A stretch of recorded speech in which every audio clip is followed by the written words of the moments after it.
Hello dear learners, I will সকলে ভালে আছে টেকনোলজি চ্যানেলে আপোনাক স্বাগতম জনাইছো যিসকল নতুন মোৰ চেনেলটো সাবস্ক্ৰাইব কৰা নাই কাইন্ডলি সাবস্ক্ৰাইব কৰি লব আৰু only not for KK HSOE ৰ বিষয়ে আলোচনা কৰিম যিকোনো ধৰণৰ কম্পিটিটিভ এক্সামৰ প্ৰশ্নৰ উত্তৰ বা যিকোনো ইউনিভাৰ্সিটি গুৱাহাটী ইউনিভাৰ্সিটি হোক বা ইন্দিৰা গান্ধী ইন্টাৰনেশ্যনেল ইউনিভাৰ্সিটি হোক বা Krishnakanta Handique state open university হোক তো গোটেইবিলাক ইউনিভাৰ্সিটিৰ বিষয়ে মই বহুতো ধৰণৰ প্ৰশ্ন বা এছাইনমেন্টৰ বিষয়ে বা যিকোনো ধৰণৰ ইনফৰমেশনৰ বিষয়ে বা এডমিশন কেনেকৈ ল'ব পাৰি বা কেতিয়া এছাইনমেন্ট কি কৰিব লাগে কেনেকৈ ডাউনলোড কৰিব গোটেইবিলাক প্ৰচেছৰ বিষয়ে মই আলোচনা কৰো আৰু তেনেকৈ ধৰণৰ কিছুমানৰ নিটফুলি ভিডিঅ'বোৰ মই আপডেট দিও আমাৰ টেকনোলজি চেনেললৈ যিসকলে এতিয়া ভিডিঅ'বিলাক ভিডিঅ'বোৰ চোৱা নাই কাইন্ডলি চাই ল'ব আৰু হয়তো কিছুমানে পঢ়ি আছে কিছুমানে সাৰ্ভিসৰ বা চাকৰিৰ বাবেও চেষ্টা কৰি আছে তো মোৰ চাকৰিৰ বিষয়ে বহুতো ভিডিঅ' মই ক্লাছ দিছো চেনেলত আপোনালোকে চাই ল'ব তো আজি এটা মোস্ট ইম্পৰ্টেন্ট বস্তু মই লৈ আহিছো আজিৰ বস্তুটো হৈছে যে কৃষ্ণকান্ত সন্দিকৈ ৰাজ্যিক মুক্ত বিশ্ববিদ্যালয়ৰ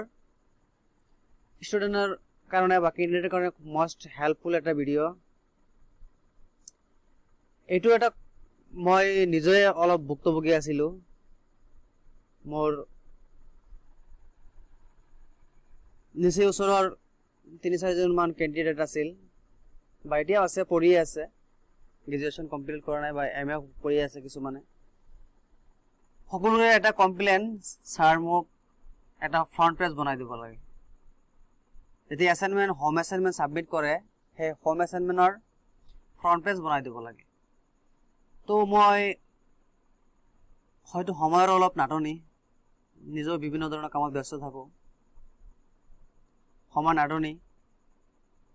পিছে মই গুগলত সাৰ্চ কৰিলো বা নেটত সাৰ্চ কৰি চালো বা বহুত ধৰণৰ ইউটিউবত ভিডিঅ' চাইছো কিন্তু মই ফ্ৰন্ট পেজৰ সমাধান বিচাৰি পোৱা নাই এটা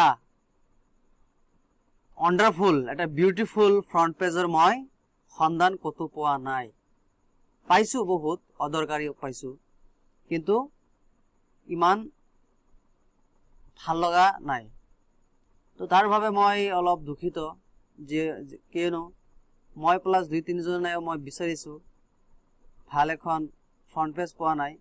মই আশা কৰো এটো বিএ এমএ যিসকলে ইগনোট পঢ়ি আছে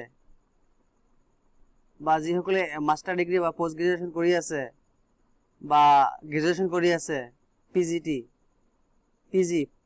গ্ৰেজুৱেট টিচাৰৰ কাৰণে পঢ়ি আছে গ্ৰেজুৱেট ষ্টুডেন্ট তো সকলোৰে বাবে এটো এটা মোস্ট ইম্পৰ্টেন্ট বা হেল্পফুল ভিডিঅ' বুলি মই ভাবো মই অলপ দীঘলীয়া কৰি আছো আপোনালোকে বেয়া নাপাব যে বহুতে বিচাৰে যে এটা দুনিয়া এটা ফ্ৰন্ট পেজ লাগে কিন্তু নেটতো বিচাৰি নাপাও ইউটিউবতো বিচাৰি নাপাও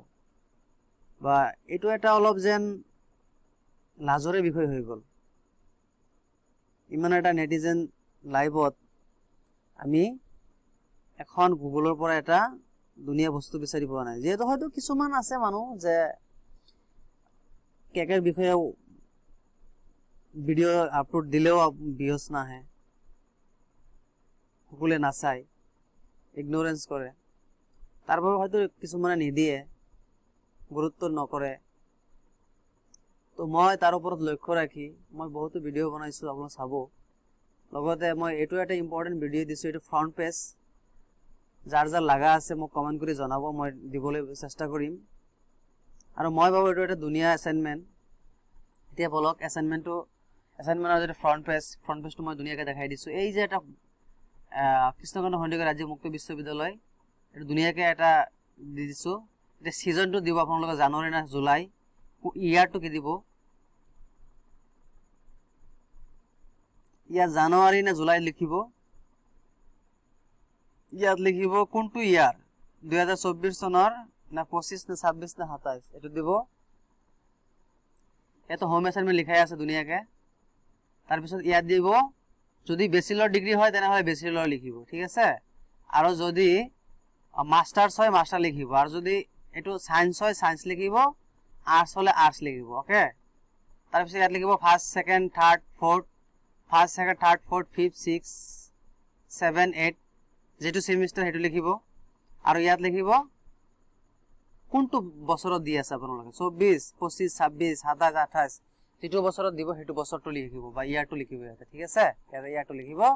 ইয়াতে সেমিস্টারটো লিখিব, ফার্স্ট সেকেন্ড থার্ড ফোর্থ লিখিব। ঠিক আছে, এখিনি বুজি পাইছে? নেক্সট আছে এটা হল সাবমিটেড। সাবমিটেড বাই মানে কোনে সাবমিট কৰিব, যেহেতু আপোনাৰ দ্বাৰা সাবমিট কৰা হ'ব তেনেহলে কি লিখিব, ইয়াতে আপোনাৰ নিজৰ নিজৰ নাম লিখিব। ঠিক আছে, তাৰপিছত ইয়াত লিখিব সাবজেক্ট, কোনটো সাবজেক্ট আপোনাৰ মেজৰ আছে নে পাৰ্টস কোৰ্স লিখিব, সাপোজ পলিটিক্যাল বা আসামিজ বা ইংলিশ বা যে নহওক এটো লিখিব। তাৰপিছত আপোনালোকে নিজৰ নিজৰ এনৰোলমেন্ট লিখিব। ঠিক আছে, তাৰপিছত মিডিয়ামটো কি, আসামিজ নে ইংলিশ নে হিন্দী নে কি,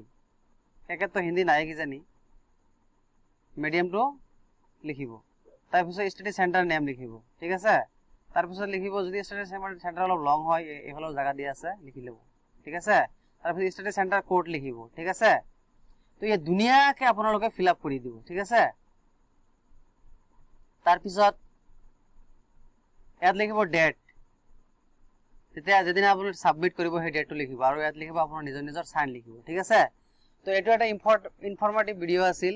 হয়তো সকলোৰে কাৰণে অলপ অলপ হেল্পফুল হৈছে। আপোনালোকে কাইন্ডলি ভিডিওটো শেয়াৰ কৰি দিব যাতে সকলোৱে চাব পাৰে। আৰু এই বস্তুটো আপোনালোকে কেনেকৈ পাব মোক কমেন্ট কৰি জনাব লাগিব, তেতিয়াহ'লে মই আপোনালোকক দিবলৈ চেষ্টা কৰিম। লগতে আপোনালোকে প্লেলিষ্টটো পাই যাব, ভিডিওৰ যেটো ডেসক্ৰিপশন লিষ্ট আছে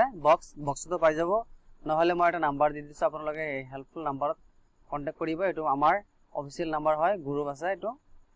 9577 তাৰপিছত লিখিব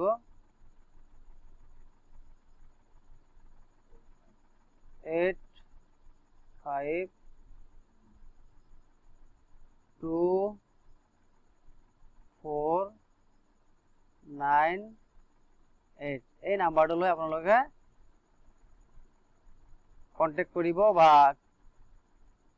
মেসেজ দিব, আমি দিবলৈ চেষ্টা কৰিম। ঠিক আছে, এটো এটা ধুনীয়া এটা ফ্রন্ট পেজ, চাইলক ধুনীয়াকৈ চাইলক, এটো এটা খুবেই হেল্পফুল। এটো এটা সেমিস্টাৰৰ কাৰণে নহয়, আপোনালোকৰ যদি বিএ পঢ়ি আছে তেনেহলে 4 বছৰৰ কাৰণে এটা হেল্পফুল হ'ব, আৰু যিসকলে এমএ কৰি আছে হেতৰ কাৰণে 2 বছৰৰ কাৰণে এটা অ্যাসাইনমেন্টৰ এটা সম্পদ হৈ গ'ল। ঠিক আছে, তো এইখিনি আছিল এটা ইনফরমেশন। তো আশা কৰো ভিডিওটো ভালে পাইছে, কাইন্ডলি ভিডিওটো শেয়াৰ কৰি দিব। তো আজিৰ কাৰণে বিদায় মাগিছো, অন্য এটা ভিডিওত লগ পাম। Thank U.